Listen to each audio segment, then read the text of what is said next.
سلطانات حنت شابنا بومبر مستيبو كوردو زرعي كونون برقص السلطان بنفسه قبل على التحساسبة مرح تزحدرو سمعيت هلو سلطان رستخا مكبار كبي كمزمت أكوازي فلت خنا رست سلطان حوحات نعمتات ناتوهلا لازمت أيو دب فلاي بناي دك أكلات نقص بلا ودب بناي وشت أكلات ونينين تبل نتاود دب كفتنوا كابز جمروا أكلات ترتا زسرعون نابس سلطان ديبويو البوليتيكا إثيوبيا كاب مرحت حجرت جميعهم بزعبو كزاربو زي ربربلو قتلون أبتأن حريو يلوز شومو كجلا كم باندات قتيرو كاب تجراي وطينا بتجراي كملس خبدو أبا بوليتيكا إثيوبيا تجراي شومو قوليهو قدمي تزسرع جيتات شوردام أبوش تحد حزبي من سيسر سيروزاتو أيو شومو بتدقاقا مزل على نبر بعلى سلطان تجراي ببسلتون بوليتيكا وعامون بزو حزب بحال اللو جيتات شو قلل زي بحال قطر من سي دقاف زلو أيو كبريزيدنت وريدو بجنرال تحدث وردن تتكا فرقوم سناي تميتو من تقلتلو قاليهم دما بنبعات تعجبهم تجراي زقبطتو انكو مراح خبلون تسمعهم جيتاتو ابا كوينات تجراي بمنقست بلصقنا كنت تستبحللو بعصفيا بوشتو خوينو منا بسلطان كمص حريو بصوتو زبلو يبزح جيتاتو استفلالو اجندات تاناغيدو حلف خوينو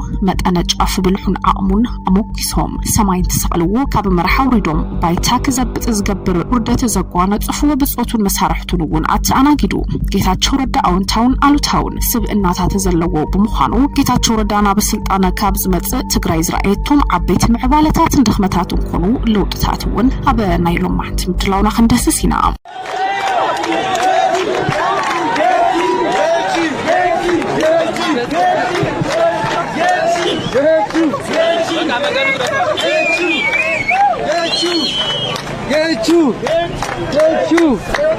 Get you.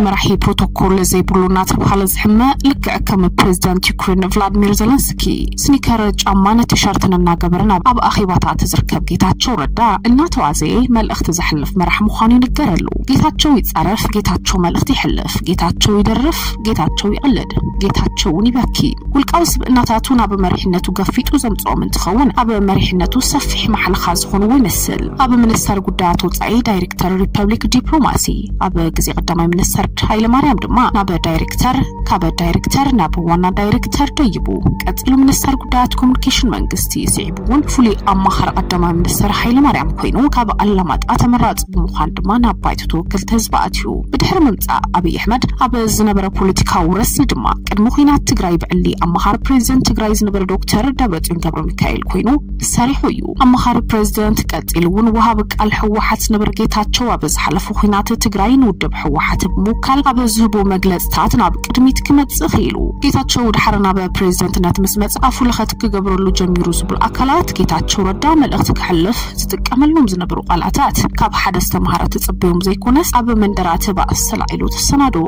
قلات يوم زو حزيبلو بزعبا جيتاتشو ردا أو انتاو نقرات كنالعل مراح تباهيلو زنقرلو جيتاتشو ردا أب مدرخات تزارب السمعيت بزعبلو من قدي بصوتون تسلقل نبعات حنان كبلو زرأيو نبعاتنا تحنان قوز الزارب مرحي جيتاتشو بقدمي زسلف كوينو كيم زي بلو من باباي دخمتاتو بقلص الزارب دفارن تبعن مرحي حداق كم اول نفع زبلو مجلسات هلو بانصار دما كم دخمتات تباهيلهم زقصرون كم مرحي جمناتاتو كحب زي فتن دليتاتو ناب تكبار زي يشرف نغرات بقوم نغر زي يحز شلل مبال حلافنتون مفصام غزي زوسد ادلات دمام احلفون خلق مهاب ابو سانه زصقم مرح تباهيلو يزنقف برغس جيتاتشو ردا بزح صبقات حماقتن ابرات كتوصلو زكالكوات ሆነ ጌታቸው አቤቲ በረታት ከፊቱ ተዓጽዮም ዝነበሩ መንገድታት ጸሪጉ ክፍት ገይሩ አበ ፖለቲካ ሕወሓት ተፈጢሩ ዝነበረ ነቅዘ ይብል መትከል እዚ ሰብ ክልተ ተሐሳስባታት ክፍጠር ሓንቲ ዝነበረት ሕወሓት ክልተ ክትከውን ዝገበረ እዩ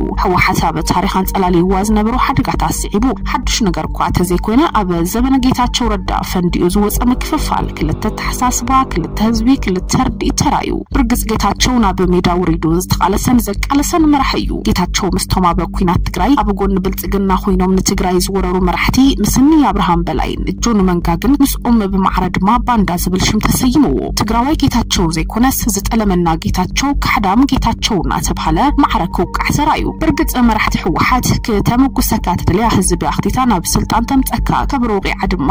ሓንጎፋይ ትብለካ ካልኣት ተሓሳስባ ምጽሃ አንጻራን ትልዓል ድማ ባንዳ ተባሂልካ ንውድብካ ዝኸፈልካዩ መስዋዕት በኒኑ ጠፊኡ በሓደ መዓልቲ ካብ ንጉስ ወን ናብ ሓሽከር ትወረድ ዝብሉ ውሽጣው ፍልፍላት ጌታቸው ዕድሚኡ ክሓጽር ዝገበሮ ምክንያት እንታለው ንዓመታት በሕወሓት ዝመጸት ተሓሳስባ ክፍንቅል ምጅማሩ በትረ ስልጣኑ ክምንጠል ገይርዎ ይብሉ ንህዝቢ እቶም ባንዳታት ተባሂሎም ኣብ ጎን ብልጽግና ኮይኖም ንህዝቢ ዝወረሩ ኣካላት ሓንቲ መዓልቲ ሽሞም ተጸዊዕማ ይፈልጡን ባንዳታት ተባሂሎም ኣይተጸውዑን ክንድን ጌታቸው ረዳ ዘዘነቡ ጸርፍታት ኣይተጸርፉን ሚድያ ሽፋን ኣይተወሃቦምን ምስ ጸላይ ዝብልካዩ ኣካልና ተጨባበጥካ ምስ ብጾትካ ክንደ ዝምብላዕ ኣብ ውድብ ዝነበረ ድኽመት ቀላሊዑ ዘርኢ ይመስል ጌታቸው ረዳ ሕወሓት ኣብ ዝነበረሉ ጥንካረን ድኽመታትን ዘርጉ ዘርኢ ኣካልን ትኸውን ዘይፍጽሙ መጽባዕታት ብምእታው ድማ ሰባት ውናረብሪቡ ድኽመታት ጌታቸው ኣሪምካን ተሳኒኻን ዝሓሸ ትግራይ ምፍጣር ይከኣል ዶ ነይሩ ዋላስ ንጌታቸው ዓሊኻ ንዓኻ ዝጠቕመካ ሰብ ኣሚጥካ ምቕጻል ዝብልውን ምርኣይ ዝደሊ እዩ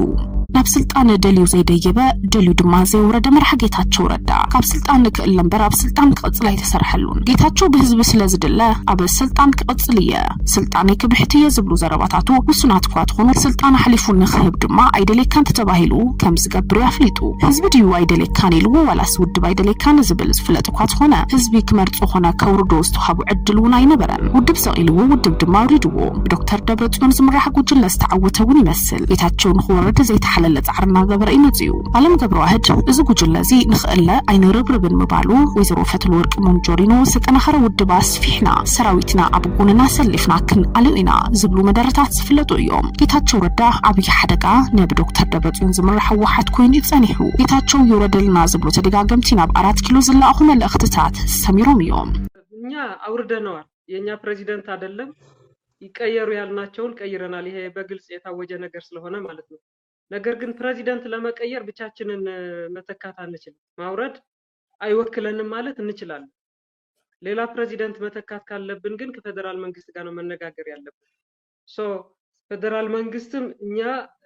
ፕሬዚደንት ሊሆን አይችልም ብለን ያቀረብነው ነገር ተቀብሎ ተግባራዊ ያላደረገ ፌደራል መንግስት ማለት ነው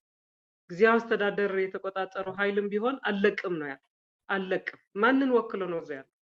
ማን ወክሎ ህወሓት አልወከለው በኃይል በጉልበት ነው እዛ ያለው የኃይልና ጉልበት እየሰጠው ያለው ፌደራል መንግስት ከፕሬዚደንትነቱ ስላላነሳው ነው መፍት መረጻ ጊዜ ናይ ዝብልከት ጥንክር ዝበለ መርገጽ ዝሓዘ ሰብ ነይሩ ክመርሕ ይኽእልን ኢንፋክት ብስሩ ብዝኾነ ይኹን መንገዲ ክመርሕ ይኽእልን ኢሉ ዝኣመነ ግን ኣነ ክመርሕ ዓብይ ሓገዝ ክገብር ዝግባእ ቤት ጽሕፈት ዝመርሕ ሰብ ተጣሒኑውን ክመርሕ ይኽእልን the same ሰብ ዝመርሖ ጽሑፍ እዩ ናብ ሰፈራት ትወት ስለዚህ እቲ ግዜያዊ ምሕዳር ካብ ካቢነ ሓሊፉ ክሳብ ታሕቲ ክህልዎ ዝኽእል ምንቅስቃስ ካብ መጀመርያው ብሽግር ተተብተበ ሰው ተቐባልነት ዝረኸበ እገለ ባንዳ ኮይኑሎ ማለት እዩ ዝብል ድንገት ካብ ጅግንነት ናብ ባንዳነት ብናይ ሓደ ሰብ ድሌት ብናይ ሓደ ሰብ ስምዒት ጥራሕ ትወርድ ማለት እዩ ሰሱ ተሰሪሕሉ ብዙሕ መጋቢት 10 ኣብ ዝቐረባ ምጽራይ ገለስ ተገበረሉ ኣነ መጋቢት 10 ሓደ ክቀበልስ መጋቢት 10 ኣብ ውሽጢ ጥናትና መራርሓ ዘለው ሰባት እናፈለጡ ወተጻሓፈ ጽሑፍ ኣሎ ሸዓ ካብ ጅግናት ናብ ባንዳ ብሓንቲ መዓልቲ ወሪድ ኣነ ወረቐት ተጻሒፉ 18 ሰባት እዚኦም خدعت يهودات يوم توهيلو صحف تصحفوا كسب جزا نجزا كي ترفع كامبين تجمعوا إسرائيل لك الله إسرائيل حنا ده تركيه حرز صحف بتسأله بيتصحفت كحجز بس جوب درجة يحجزن كله جلس بهالمدب تزي خوينه كمين حجزك هذا بهالمونيلن كمين نتلي حدش من محدارنا حجزه نيت بيلف من محداري إسنشالي ኣብ ፖለቲካ ህወሓት ሓደ ናብ ወንበር ምስተስቀለ ኮርደ ዘይረአ እኳ ዝኾነ ጌታቸው ምውራዱ ኣብ ህወሓት አንጸላልዩ ዝነበረ ጌታቸው አይነደልዮም ዝብል ናይ ቃልሲ መፈክር እውን ዶ ክብል እዩ ቀጠልኸ እንታይ ዓይነት ኣጀንዳ ክህሉ ይኽእል ዝብል ክሳብ ዝፍለጥ ጀርመናዊ ተመራማሪ ኣማኻሪ ፖለቲካ ሳይንስ ዝኾነ ጉንተር ሽሮደር ከም ዝብሎ ድማ እንደ ህወሓት ንሓርነት ዝቃለሱ ሓይልታት ዝመረጾም ህዝቢ በዚሃለውሉ ግዜ ይባዕሎም እዮም መራሕቲ ዝኾኑ እቶም ቃልሲ ዝወልዑ መናእሰይ ተጋደልቲ ህወሓት ንሙሉእ ህዝቢ ትግራይ ንውክልና ኢሎም እዮም ተላዒሎም ዝመረጾም ህዝቢ አይነበረን ብዲሞክራሲያዊ መስርሕ እውን ይሓለፉን ድሓር ድማ ኣብ 91 ደርጊ ብምስዓሮም ድማ እቲ ዘካይድዎ መስርሕ ቃልሲ ቁኑዕ ምንባሩ ባዕሎም እውን ኣረጋጊጾም ብድሕሪኡ ድማ ከምቲ ቅድሚሎም ዝገበርናዮ ድሕሪ ሕዚ እውን ኣካይዳና ልክ ኢሎም እዮም ዝኣምኑ ንሕና ወትሩ ልክዕና ኩልና ንፈልጥ ኢሎም እዮም ደምዲሞም እዚ ድማ ማዕዳ ከይሰምዑ ኾነ ንከይቕበሉ እውን ኣትዒትዎም ድሓር ግን በታ ባይታ ዝተፈጠረ ኩነታት ኢትዮጵያ ዘረባ ሰብ ክሰምዑ ተገዲዶም ብድሕሪኡ ጎሪሖም ክሰምዑ እውን ፈቲኖም ከም ህዝባዊ ግንባር መለኽቲ ክኾኑ ከም ዘይኽእሉ ድማ ኣሚኖም ክብል እውን ይስማዕ ብርግጽ ጌታቸው ረዳ ልዑል ተቐባልነት ዝነበሮ እንትኸውን ህወሓት ብበዝሒ ኩሉ ግዜ ሕራይ ኣበይት ናበይ ዝብሉ ሰባት ጥራሕ ይሾሙ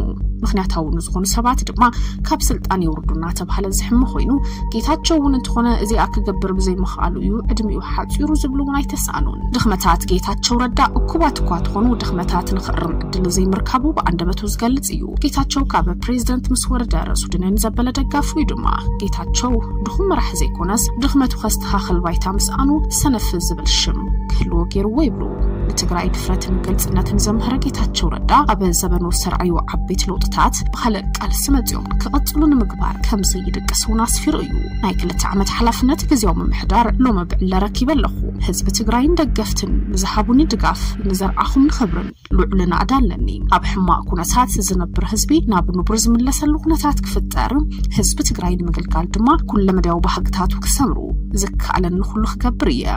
ናይ ሰላም ናይ ለውጥ ድሌት ከይኹለፍ ቃልስና ንሕየል ክብረት ይሓበለይ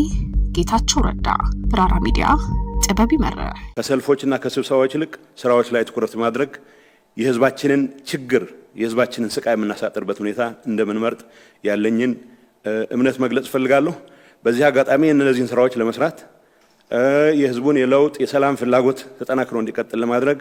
የተጀመረ እንቅስቃሴ ውስጥ በቅን ልቦና በሁሉም አቅማችን የምንረባረብ ሆነን እኔም በግሌ አቅሜ የፈቀደውን ሁሉ እንደምሰራ መሆኑን በዚህ አጋጣሚ ማረጋገጥ ፈልጋለሁ